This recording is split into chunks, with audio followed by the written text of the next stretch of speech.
I appreciate about Sophie more than anything is like she's never intimidated of the moment. Like she rises to the occasion every single time. You know, she's gonna have her team. I love how butt hurt people are about this. It's delicious. Agreed. That shit's going straight to Walmart for $19.99. I bet she sells a shit ton of these shoes. I mean, seriously. What the fuck did she do to earn a shoe? They are so mad. They are so mad. The WNBA ecosystem just experienced a seismic shift that sent shockwaves from corporate boardrooms straight into the icy depths of rival locker rooms. In a stunning display of commercial dominance, Sophie Cunningham's Adidas player-exclusive sneaker dropped online and completely vanished in less than 3 minutes. Server crashes, frozen checkout screens, and immediate secondary market markups triggered an absolute frenzy among fans and executives alike. But this was no routine sellout driven by corporate marketing strategy. This was an engineered explosion fueled entirely by Caitlyn Clark's unfiltered, high-octane endorsement. Clark did not merely post a polite congratulations. She turned her unmatched media gravity into a relentless, high-stakes promotional campaign that forced the entire basketball world to pay attention. As the inventory counter-plummeted to zero, the immediate celebration was instantly engulfed by a tidal wave of outrage, jealousy, and total disbelief across the league. Rival stars watched in utter silence as a self-described role player accomplished a commercial miracle that seasoned superstars could only dream of. The digital space ruptured, locker room tensions reached an explosive boiling point, and the uncomfortable truth became undeniable. The entire power dynamic of women's basketball had just been permanently rewritten in real time. To comprehend the sheer magnitude of this corporate rupture, you must look beyond the gleaming court lines and examine the battle-tested alliance forged between Indiana's generational icon and the league's most fearless enforcer. When Caitlyn Clark entered the professional ranks burdened by immense hype and an unprecedented target on her back, she was met with brutal physicality, nonstop psychological warfare, and an unrelenting torrent of veteran hostility. As the league turned a blind eye to the bruises accumulating on the rookie's body, one woman refused to stand by and watch. Sophie Cunningham did not care about delicate league optics, unwritten veteran rules, or preserving toxic traditions. She stepped directly into the crossfire, instantly transforming herself into Clark's ultimate human shield and most vocal protector on the floor. When opposing defenses targeted the young superstar with hostile tactics, Cunningham responded with unfiltered, explosive defiance that made headlines across every major broadcast network. Her infamous 22-second finger-pointing showdown instantly ignited global headlines, transcending women's basketball and earning her absolute loyalty from Clark's massive global audience. That intense, conflict-tested bond quickly evolved into a profound off-court sisterhood built on mutual survival in an extraordinarily hostile environment. While traditional superstars fiercely guard their lucrative endorsements and hoard corporate sponsorships, Clark remembered every single blow Cunningham took on her behalf. For years, Cunningham quietly labored as a dependable rotation piece, grinding through unglamorous roles while watching corporate giants pass over hard-nosed role players in favor of polished media darlings. But behind the scenes, a quiet determination was steadily building. Cunningham allied with Adidas, meticulously shaping a high-energy player-exclusive sneaker that fully embodied her fiery, unapologetic playing style. Yet, as the official release date approached, silent corporate skepticism hovered over the project like a dark cloud. League insiders whispered that a role player averaging modest points could never generate true commercial momentum. Jealous rivals openly mocked the impending drop in private group chats, fully expecting the inventory to sit stagnant on warehouse shelves for months. They drastically underestimated the unshakable force of true loyalty. Clark was watching the disrespect unfold, quietly planning a calculated counterstrike that would shake the basketball world to its absolute core. What the league miscalculated was the terrifying commercial leverage held by Clark, who possessed the rare power to reshape consumer markets with a single word. Clark was not about to let her closest ally be humiliated by corporate doubt or bitter league gatekeepers. She was preparing to unleash her entire media machine, weaponizing her immense following to orchestrate a commercial ambush that would leave executive boardrooms completely speechless. The stage was set, the hatred was brewing, and an unstoppable storm was about to hit the WNBA. The countdown to midnight was met with a digital stampede that completely shattered corporate forecasts. The moment the release hit the servers, Caitlyn Clark activated her massive social media engine, blasting direct buy links and personal videos urging her global fanbase to clear the stock instantly. Within seconds, over 200,000 desperate fans flooded the checkout queue, crashing Adidas servers and causing widespread digital panic.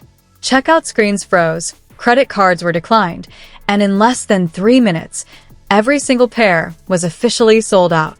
The triumph was immediate, but the victory instantly ignited a fiery, toxic firestorm across the WNBA landscape.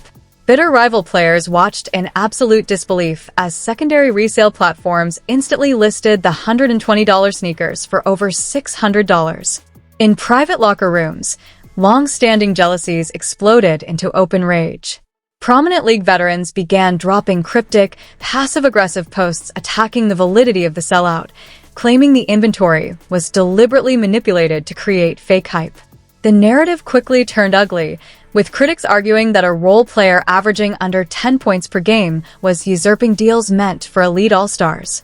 Then came the first catastrophic twist that sent shockwaves through the league's inner hierarchy. Confidential email leaks from inside Adidas revealed that rival shoe brand representatives had actively tried to sabotage the drop behind closed doors.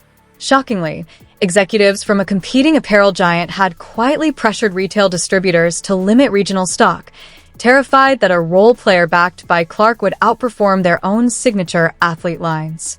When Clark discovered that corporate gatekeepers were actively trying to undercut her friend's moment, she did not back down or issue a measured PR statement. Instead, during a mandatory post-game press conference, she completely derailed the scheduled interview to call out the corporate sabotage on live television. Clark openly accused major league sponsors of running a biased protection racket for favored superstars while suppressing athletes who built real, organic connections with fans. The room fell into stunned silence as the young face of the league effectively declared war on the sport's most powerful corporate stakeholders. Tensions instantly reached a dangerous boiling point, with team officials scrambling to cut off the audio feeds as Clark's explosive statements went viral across every major sports network. The commercial success of a simple sneaker drop had suddenly mutated into a full-scale corporate mutiny. League executives found themselves trapped in a nightmare scenario, facing massive pressure from anger-filled sponsors demanding immediate disciplinary action against Clark.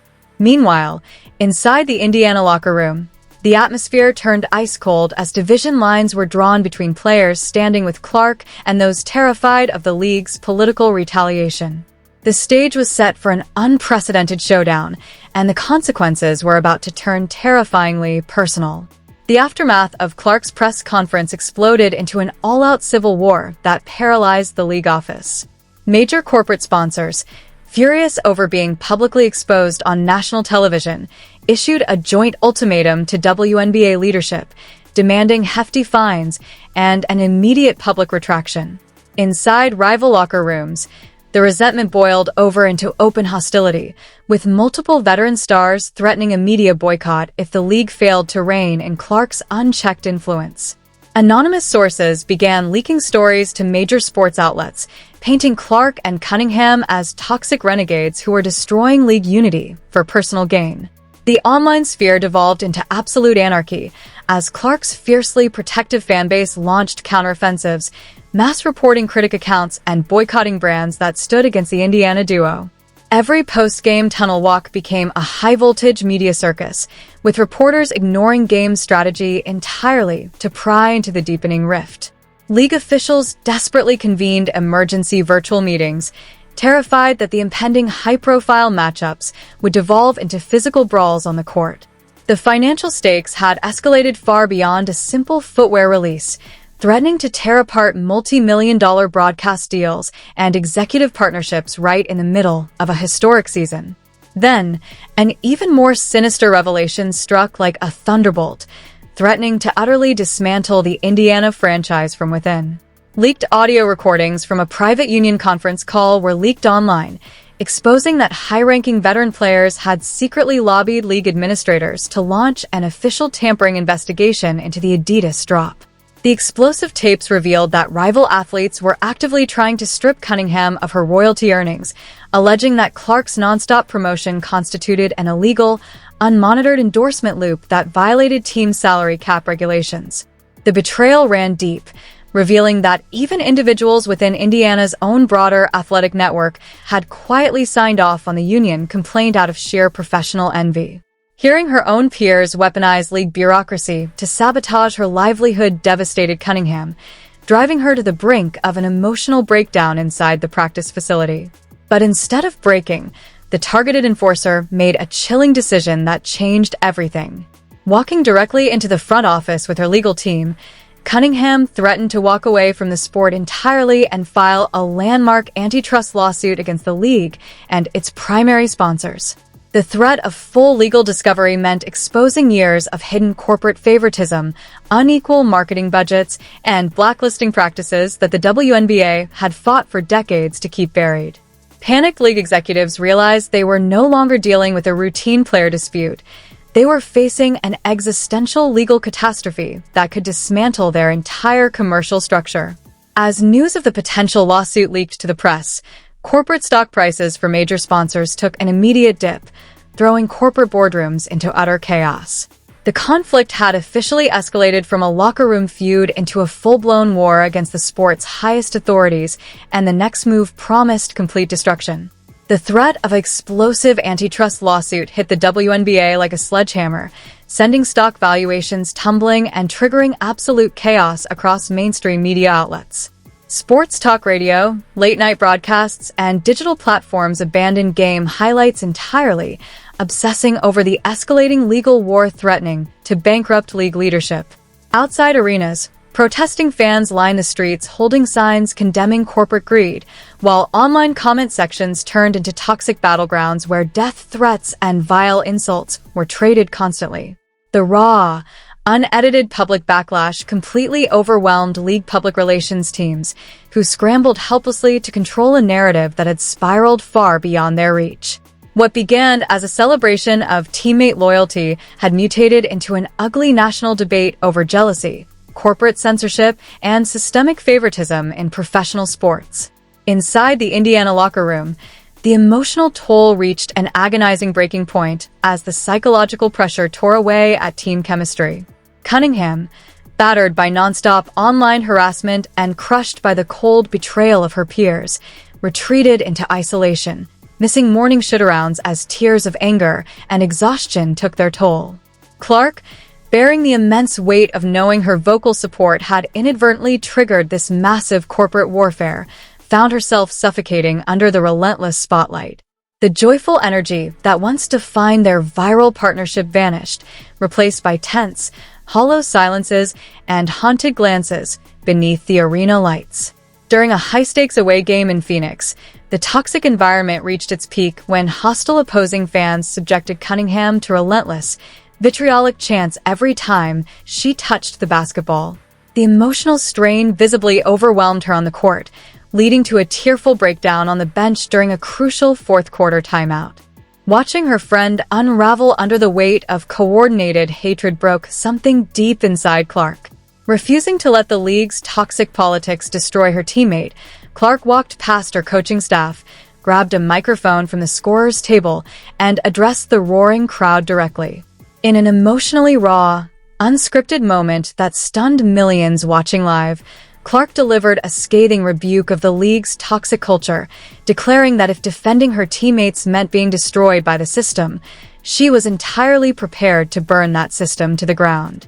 The arena fell dead silent as Clark laid down her ultimatum, making it crystal clear that her loyalty lay with her sisterhood, not corporate sponsors or league optics. But as the emotional broadcast cut to a commercial break, league officials were already moving behind the scenes, preparing an emergency disciplinary response that would push this high-stakes scandal straight off an irreversible cliff. The league office reacted with swift, ruthless severity, executing a nuclear option designed to crush the rebellion once and for all. Less than 2 hours after Clark's explosive live microphone address, WNBA Commissioner Kathy Engelbert called an emergency press conference, announcing an immediate, indefinite suspension for both Clark and Cunningham for conduct detrimental to the league, alongside unprecedented multi-million-dollar fines. The official statement claimed the pair had violated strict media guidelines, compromised corporate partner agreements, and damaged the commercial integrity of the sport.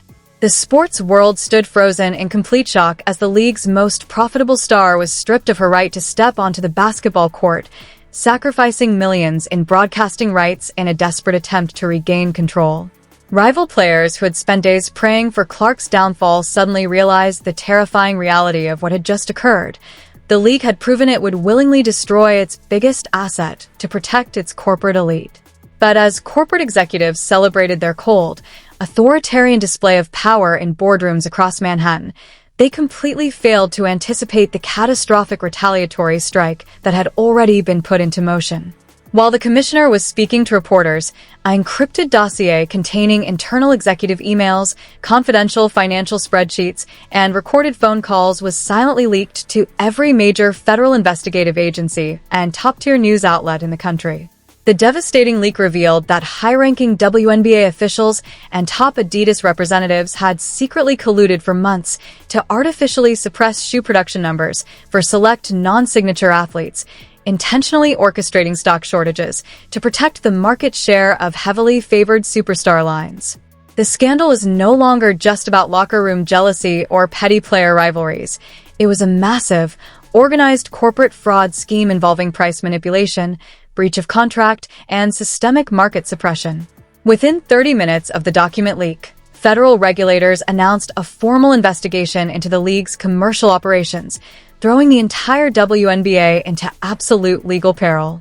As stock prices for major sponsors plunged into a freefall, Clark and Cunningham were spotted leaving the practice facility together in a tinted SUV, completely ignoring the wall of news cameras blocking their path.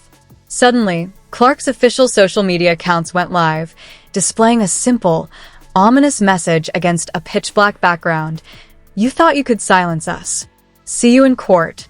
Attached to the post was a countdown timer set for 24 hours, alongside a teaser clip of an unreleased, blacked-out sneaker bearing both Clark and Cunningham's custom logos merged into one. The entire basketball universe was left standing on the edge of a massive, terrifying precipice, realizing that the ultimate war for the future of women's sports had only just begun. This explosive scandal has officially shattered the WNBA, proving that when real loyalty clashes with corporate corruption, the entire system collapses. Caitlyn Clark and Sophie Cunningham just gambled their careers to expose the truth, completely rewriting the rules of professional sports branding forever. Now, the fate of the league hangs in the balance as the 24-hour countdown ticks down to absolute judgment day. Will the WNBA survive this devastating federal investigation, or will Clark's revolutionary counterstrike destroy the system entirely? Drop your thoughts in the comments below right now. Are you standing with Clark and Cunningham in this historic war, or did they cross the line? Don't forget to smash that like button, hit subscribe, and turn on all notifications so you never miss a single second of this breaking scandal as it unfolds in real time.